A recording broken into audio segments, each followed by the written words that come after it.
Awesome, guys. Welcome back to the Independent Investor Channel. My name is Ryan. I enjoy doing these portfolio review videos for you guys, and it's going to be a common occurrence for me to kick you into the platform because there's going to be a lot of folks that come into the community and they want to have a quick tutorial or a quick introduction to the different platforms that we offer on the discount broker side. M1 Finance is providing a lot of buzz, okay? It's making a lot of beginning investors very, very satisfied because it's providing that free entry to the stock market, man. Partial shares to stock, portfolio reinvestment. They offer a lot of things that I haven't found an equal on the market, so it's making a lot of new investors very satisfied with their platform. So the portfolio review does a couple things. It allows me to display the progress that we're making in the account, show what those holdings are within the account. This portfolio is a little bit experimental for me. You guys will see that. I'll explain a little bit of that when we jump into the M1 platform. And it gives me the opportunity to show a little bit of feature and functionality within the M1 Finance platform. So very cool all the way around for a few-minute video. I think you'll find a lot of value in me providing constant transparency on these portfolio reviews. So without further ado, guys, I'm going to kick you into M1 Finance and I'll run through the review of that portfolio for you guys. All right, cool. So here we are inside the M1 Finance account. If for no other reason, this provides a really quick aesthetic look inside M1 Finance for a lot of folks that I've talked to who are looking over and trying to determine what account is going to be best for them.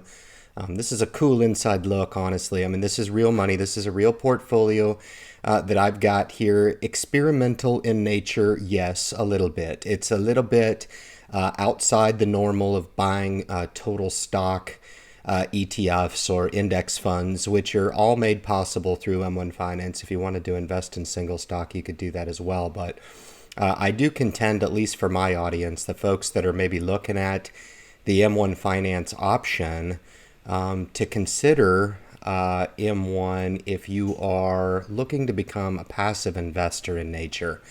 So just a few ground rules in this portfolio. It is 100% passive in nature. I do fund this with about $25 per month on a dollar cost average schedule. It is a true dollar cost average schedule. I will continue to do that at its current rate. I'm trying to mimic what somebody without a lot of starting capital would have maybe, and what that would look like. So even though I could fund this with a little bit more, I'm really trying to run this as an example for new investors on what a starting portfolio could look like. Now, this has rendered a little bit of gains in here, just shy of $100 with a tad of portfolio earned dividends. This, of course, in M1 Finance gets rendered back into the portfolio, and it goes to the lowest holding in here. So in this case, it would be in Staples, it looks like, in Energy. But this is kind of cool. This gives you an idea. These allocations here are ones that I custom selected. This description of the portfolio is also my strategic goal for the portfolio.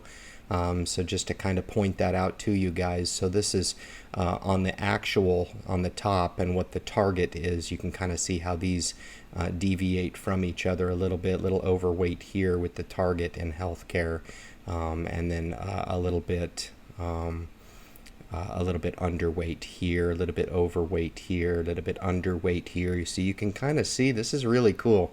You get kind of an aesthetic representation of where I'm at here. Now, there's not a whole lot in each of these 11 sectors, but you can kind of see here. I mean, look at technology up 12%, 13% here, just up a couple bits in healthcare.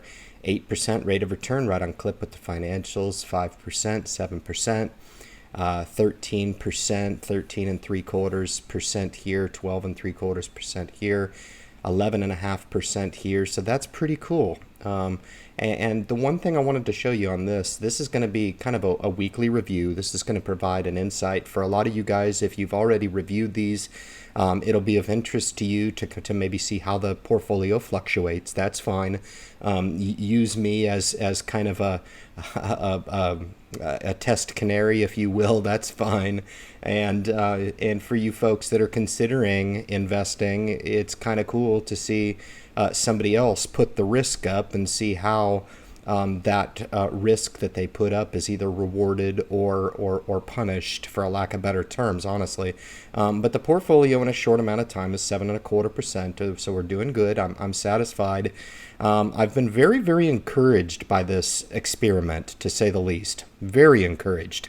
I wanted to have sector exposure, and it would have been interesting to see these in equal weight for sure, but I just wanted to have a little more custom control over the sectors that I wanted to have a little heavier weighting in. That was just my personal preference. But you guys certainly could have split these up if you were interested in getting exposure the way I have it. You could have split them up even. That's fine. I just think technology, for me, with my aggressive profile, renders more attention or demands more attention than, let's say, a telecom or a material sector or even an energy sector. So I weighted those really. These are really just a percentage that's reflective of how much exposure I wanted to each of these names into each of these sectors. So the last thing I want to show you in these is if you click on here for information technology, it'll actually kick you over and really kind of show you how it's performed individually.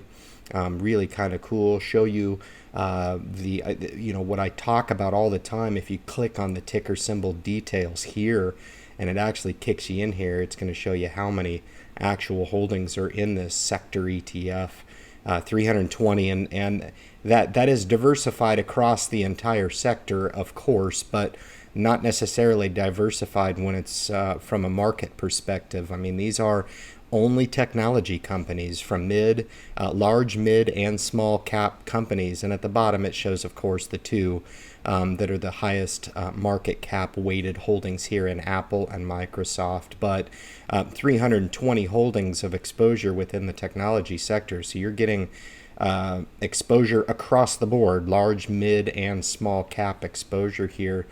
So pretty exciting. So anyway, that's really it on the status update. We've ticked up a little bit with the market continuing to climb higher, and I'll continue to roll out these updates every week for you guys, just to give the new investors an aesthetic first look at M1 Finance, and also the folks that cover the portfolio, any updates, changes, fluctuations, or losses in the portfolio. I know there's a lot of folks that are interested in just covering those. So with that said, guys, I'm going to kick you back to YouTube here. Thank you so much for tuning in to this M1 Finance portfolio review. Thank you. All right, guys, so we've just come back out of M1 Finance. This is a completely passive portfolio, very easy. It's on autopilot, okay? There's no maintenance necessary. I fund this with a very conservative $25 a month. This is another portfolio that I am looking to generate and build up to $10,000. In the portfolio, it's indicative of what maybe a new starting portfolio could potentially look like. Again, somewhat experimental in nature, owning all 11 sectors within the same portfolio. I've enjoyed it. I've enjoyed the portfolio reinvestment within the portfolio. It's been a lot of fun to watch it grow. No finagling. I'm demonstrating how easy it is to use the M1 Finance platform without doing a lot of trading in and out of the platform. I think it's better suited for the passive profile. So for somebody who wants to invest in the stock market, dollar cost average free of charge, having a portfolio reinvestment program free of charge, M1 Finance may be one of those things that fit the bill for you. So I enjoy these opportunities to take you in and kind of show you a real portfolio, and from the comforts of your own home, potentially you can just tune in and get the idea. Maybe M1 Finance is for you, maybe it's not, but this provides you that opportunity to take a look at what the aesthetics of the insides of the platform actually look like, guys. So leave your comments at the bottom of the video. Please make sure that you hit the subscribe button, help us support the message that we're putting through the channel. Share the opportunity with anybody out there that's looking to get some preliminary information in the stock market, maybe some further information as some of the discount brokers that are available. New investors could really benefit from understanding that they can invest in the stock market free of charge. That's a huge benefit. Guys, thank you so much for tuning in, and good luck in your investment future.